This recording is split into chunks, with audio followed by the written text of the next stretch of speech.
homes are now destroyed. And those responsible have disappeared. In the early hours of Thursday morning, the Israeli army came into the Nur Shams refugee camp in the occupied West Bank. For approximately 15 hours they stayed.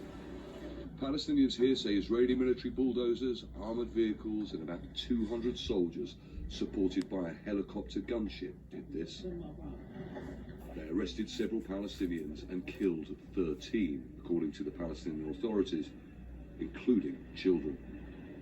I want to tell the unjust world and the Israeli occupiers who commit these crimes to Palestinians who are living safely in North Shams, who live under occupation for around 75 years. It's time we get our freedom. The Israeli government are like Nazis, and to America and countries around the world, they have a responsibility to stop Palestinian suffering. Palestinian blood is flowing every day, and it seems Jewish blood is more important. Relatives of the dead carry the bodies from the hospital to waiting cars. Masked men are in the funeral procession under the flags of Hamas, Fatah and Islamic Jihad. Israeli military raids into refugee camps, towns and cities across the occupied West Bank is nothing new, but the scale of this raid, the amount of private property that was destroyed and the amount of people killed, including 2 children aged 10 years old, is something that this community has never seen before. The Israeli army says it targeted a group of Palestinians that posed a threat to its soldiers in the area. Israel also has a policy of demolishing homes, either punitively or as a deterrent against suspected members of armed groups.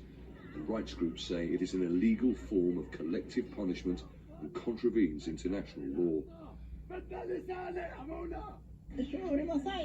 I'm too shocked for words. God protect the Arabs and the Palestinians.